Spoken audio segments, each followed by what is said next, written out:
Good evening, everyone. I'm Shannon Vickery. Thanks for joining us. It's called straight piping, and it's a practice where people flush waste straight into a river or stream, bypassing any type of sewer or septic system.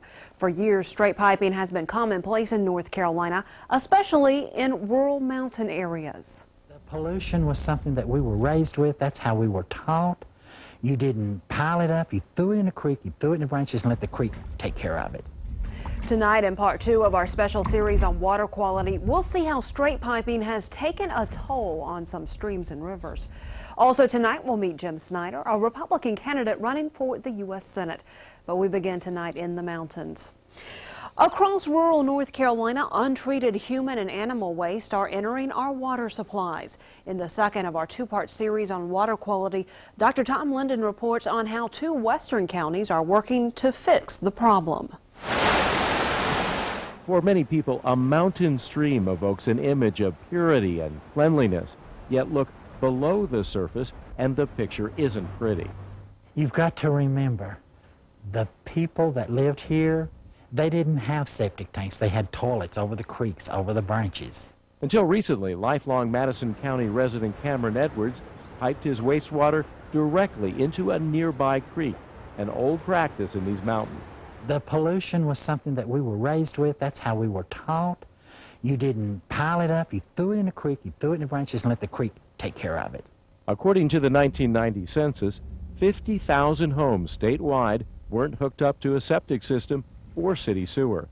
Officials from the North Carolina Wastewater Discharge Elimination Program say the problem is most severe in poor rural areas across the state, in places like Madison and Buncombe counties. Health officials in the 2 counties say they found more than 1,500 health code violations. Take this building in Buncombe County, for example, where wastewater, colored by a pink dye, goes directly onto the ground and then into a nearby stream.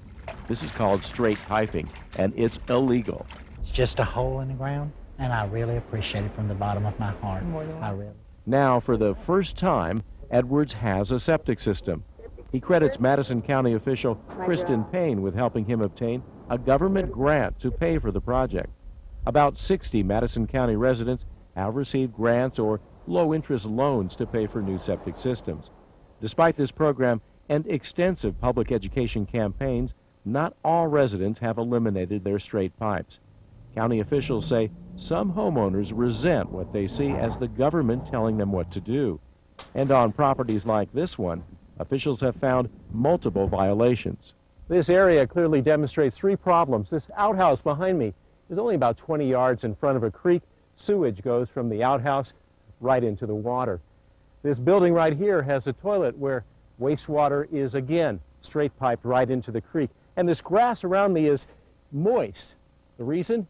There is water that's welling up from the mountains around me and also a septic tank that's failing.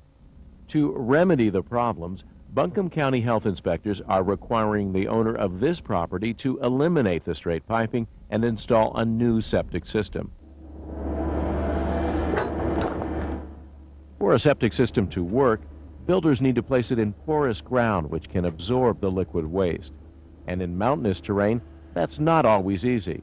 Sometimes contractors need to make expensive modifications, including pumping waste uphill to a more suitable spot.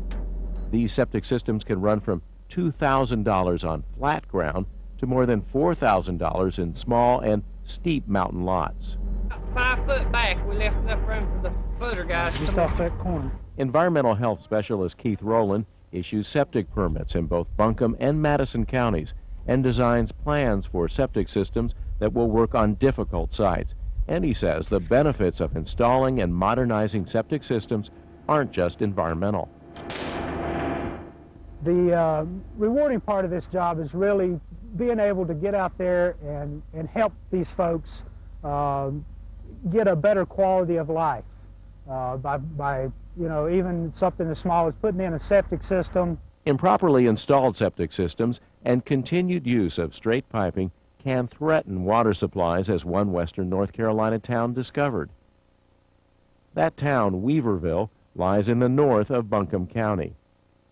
Between Buncombe and Madison counties is the Ivy River, shown in blue. which Weaverville residents wanted to tap as a water source in the early 90s. But state officials found levels of bacteria in the Ivy River exceeded the safe drinking water standard by as much as 5 times, depending on the season. So the state halted the building of a new drinking water treatment plant until local counties started to clean the river. The problem, say environmental experts, was that the Ivy River was carrying more human and animal waste than it could handle. The human waste was coming from straight pipes and failing septic systems. The animal waste, say officials at the Madison County Soil and Water Conservation District, was coming from cattle operations upstream. To prevent runoff of animal waste into the river, officials are now working with local cattle farmers to change the way they operate. The farmers are using state and federal funds to build cattle feed structures away from vulnerable water sources.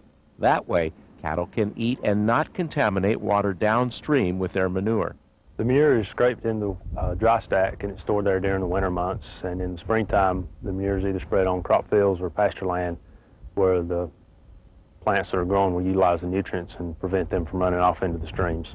Bradley and his colleagues say they soon will have data showing just how well these feed structures keep bacteria, including fecal coliform, out of rivers. Also, volunteers and researchers at UNC-Asheville are monitoring rivers and tributaries in both counties to see if cleanup efforts are working. And in the last dozen years, researchers have seen results.